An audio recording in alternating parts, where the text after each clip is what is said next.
లేకపోతే ఈ యొక్క నియోజకవర్గంలో 20,000 చేసినాం 25,000 చేసినాం అని చెప్పేసి అన్నారు కదా. మా జనగామ నియోజకవర్గంలో 127 గ్రామాలు ఉన్నాయి. 127 గ్రామాలలో ఏ గ్రామానికైనా ఒక గ్రామానికి రండి. ఆ గ్రామంలో 100% చేసినని చెప్పేసి అంటే నేను అప్పుడే ముక్కు నేల మీద రాస్తా, నేను రిజైన్ కూడా చేస్తా అని చెప్పి మీకు ఛాలెంజ్ చేస్తా ఉన్నా. ఏ ఒక్క గ్రామం 127 గ్రామాల్లో రుణమాఫీ అయిపోయిందని చెప్పేసి. అందుకే ఉట్టిగా వాదనల కోసం నెంబర్ల కోసం అది కాదు అధ్యక్ష. మీరు ప్రామిస్ చేసిండ్రు, ప్రామిస్ చేసిన దానిలో కొంత 50% వరకు వచ్చింది, మిగతా వాళ్ళకి ఇవ్వండి, వాళ్ళు మొత్తం అడుగుతుందని చెప్పేసి మేము చెప్తున్నాం. అందుకే నా జనగామనే కాదు, మీ యొక్క మధుర నియోజకవర్గం అయినా పర్వాలేదు, ఎక్కడికి వచ్చినా కూడా మేము కూడా వస్తాం. మేము తప్పు మాట్లాడినట్లయితే మా యొక్క ఆ రైతుల ముందే నేను ముక్కుని ఎగరేస్తా అధ్యక్ష. అది నేను వదిలిపెడుతున్నా అధ్యక్ష దాన్ని. ఎందుకంటే మేము ఇది మాట్లాడగానే వారు, ఎందుకంటే సెంట్రల్ యూనివర్సిటీలో చదువుకున్నారు, మేము ఉస్మాన్ యూనివర్సిటీలో చదువుకున్నాం, వారి కొద్దిగా ఎక్కువగా ఈ యొక్క గోబెల్స్ గురించి వాటి గురించి బాగా తెలుసు అధ్యక్ష. విద్యాశాఖలో ఇవాళ విద్యాశాఖకు మంత్రి గారుగా ముఖ్యమంత్రి గారు ఉన్నారు. ముఖ్యమంత్రి గారి పనితీరు ఎట్లా ఉంటుంది, ముఖ్యమంత్రి గారికి ఎంత టైం ఉంటుంది ఏం లేదని చెప్పి నేను సీఎంఓ ఆఫీస్లో పనిచేసిన కాబట్టి నాకు తెలుసు.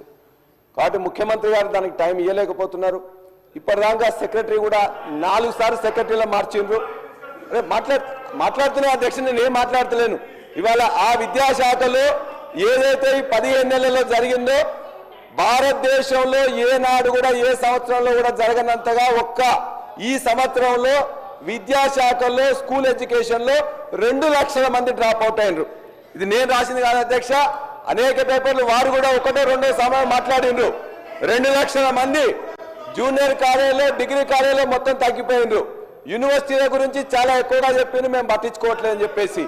అదే యూనివర్సిటీలో ఒక మహిళా యూనివర్సిటీకి పేరు మార్చి, ఆ మహిళా యూనివర్సిటీకి పేరు మార్చి మొత్తం కూడా ఇలా ఒక్క ఇటుక పెట్టలేదు, ఒక్క రూపాయి ఇవ్వలేదు, ఒక్క రిక్రూట్మెంట్ చేయలేదు. ఇవాళ మొత్తం స్కూల్ ఎడ్యుకేషన్ కానీ, హైయర్ ఎడ్యుకేషన్ కానీ, యూనివర్సిటీ ఎడ్యుకేషన్ కానీ మొత్తాన్ని పండబెట్టిండ్రు అధ్యక్ష. అంతేకాదు ఆర్థిక శాఖ మంత్రిలో ఒక మాట చెప్పిండ్రు.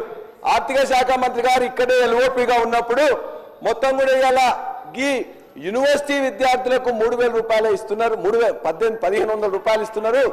వాళ్ళకు కూడా 3,000 ఇచ్చే పరిస్థితుల్లో మీ ప్రభుత్వం లేదా? వాళ్ళందరినీ కూడా వ్యయంగా ఎందుకు ఎక్స్పెండిచర్ గా భావిస్తున్నారు? ఇది మానవ వనరుల మీద పెట్టినది కాబట్టి మీరు ఎందుకు ఇవ్వట్లేదని చెప్పేసి అడిగారు.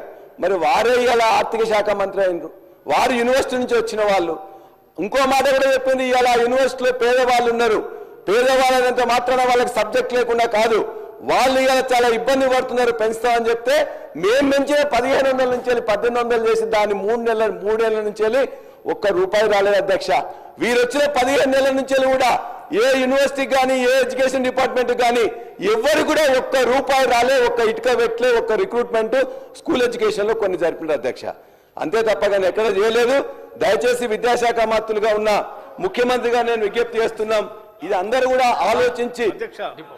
సార్, నేను పల్లారాజేశ్వరరెడ్డి గారు ఎడ్యుకేషనల్ ఇన్స్టిట్యూషన్స్ నడుపుతారు, చదువుకున్నవారు, వాస్తవాలకు కొంచెం దగ్గరగా మాట్లాడతారని ఆశించాను అధ్యక్ష. వారు మాట్లాడాలని కూడా కోరుకుంటున్నాను, ఎందుకంటే వారు కొంత లెఫ్ట్ ఆర్గనైజేషన్స్లో కూడా గతంలో పనిచేశారు. కొంత వాస్తవాలు చెప్తే మేము కూడా ఏమైనా పనికొచ్చామంటే వాడుకుంటాం అనుకున్నాం. కానీ మరీ ఇంత బ్లేటెంట్గా ముఖ్యమంత్రి గారు విద్యాశాఖ చూస్తున్నారు, వారి సమయం లేదు, ఏమి పట్టించుకోవట్లేదు అని అంటున్నారు. ఇది కరెక్ట్ కాదు అధ్యక్ష.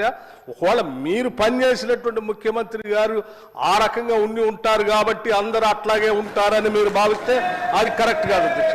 ఆ ముఖ్యమంత్రి గారు, నేను అధ్యక్ష, వారు ఎడ్యుకేషన్ శాఖ చూస్తూ ఉంటారు, మేమందరం ఈరోజు గర్విస్తూ ఉన్నాం.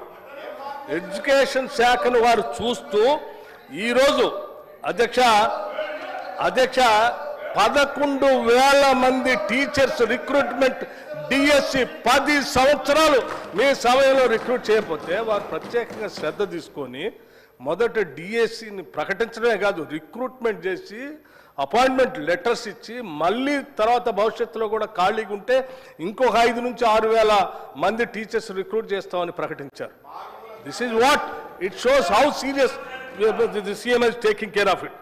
అధ్యక్ష, 22,000 మందికి అధ్యక్ష ప్రమోషన్స్ ఇచ్చి 10 సంవత్సరాలు విద్యాశాఖ నిర్వీర్యం చేసి మీరు ఎవరిని పట్టించుకోకపోతే టీచర్స్ని 22,000 మందికి ప్రమోషన్స్ ఇచ్చి వాళ్ళందరికీ మోరల్ బూస్ట్ ఇచ్చి పేద పిల్లలు చదువుకునే పాఠశాలకు బాగా విద్యాబుద్ధులు నేర్పించండి అని చెప్పి వాళ్ళకి ప్రోత్సహించారు అధ్యక్ష. 36,000 మంది టీచర్స్కి 10 సంవత్సరాల నుంచి ఎదురు చూస్తున్నటువంటి వాళ్ళు పట్టించుకోకపోతే సీరియస్గా ఎక్సర్సైజ్ చేసి అన్ని సంఘాల్లో పిలిచి 36,000 మంది టీచర్స్ని ట్రాన్స్ఫర్ చేశారు అధ్యక్ష. అంతెందుకు అధ్యక్ష, ఈ రాష్ట్రంలో ఉన్నటువంటి యూనివర్సిటీస్ని పూర్తిగా మీరు గాలికి వదిలేస్తే సామాజిక యాంగిల్లో కూడా ఆలోచన చేసి విద్యాబుద్ధులు నేర్పేటువంటి యూనివర్సిటీస్ అన్నింటిలో అందరికీ సమానమైన సామాజిక న్యాయం కూడా చేయాలన్నటువంటి ఆలోచనతో 12 మంది వైస్ ఛాన్సలర్స్ని సమాజంలో ఉన్నటువంటి అత్యంత వెనుకబడి ఉన్నటువంటి వర్గాల నుంచి కూడా తీసుకొని ఈరోజు వీసీలు నియమించడమే కాకుండా మనం అందరం గర్వకారణంగా చూసేటువంటి ఉస్మానియా యూనివర్సిటీ లాంటి యూనివర్సిటీకి మొట్టమొదటిసారి ఒక దళిత వీసీని నియమించి ఈరోజు కమిట్మెంట్ ఏంటో చూపించారు అధ్యక్ష. 100 సంవత్సరాల చరిత్రలో ఇంతవరకు ఒక్కసారి కూడా ఈ యూనివర్సిటీకి ఒక దళిత వీసీ రాలేదు అధ్యక్ష. దిస్ ఇస్ వాట్ ఆ commitment and the chief ministers commitment towards the social justice అధ్యక్ష. అంతెందుకు ఇంకా ఈ సమాజంలో ఉన్నటువంటి ఈ పేద బడుగు బలహీన వర్గాలకు సంబంధించినటువంటి మధ్యతరగతి కుటుంబాలకు సంబంధించిన బిడ్డలు బాగా చదువుకోవాలనేటువంటి ఆలోచనతో 10 సంవత్సరాలు మీరు పట్టించుకోకపోతే కూడా 40% డైట్ ఛార్జెస్ ఒకటేసారి పెంచి 40% డైట్ ఛార్జెస్ 10 సంవత్సరాలు పట్టించుకోలేదు అధ్యక్ష, గాలికి వదిలేశారు. 200% కాస్మెటిక్ ఛార్జెస్ పెంచారు.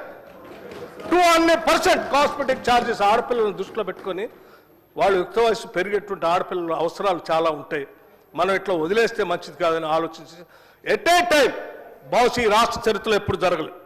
అంతెందుకు అధ్యక్ష, మీరు ఒక్కసారి ఆలోచించే నగరం నడిబొడ్డులో ఉన్నటువంటి మహిళా యూనివర్సిటీ ఎప్పుడైనా ఒక్కసారైనా వెళ్ళి చూసొచ్చారా? మనమందరం మహిళలు ఎదగాలని కోరుకుంటున్నాం.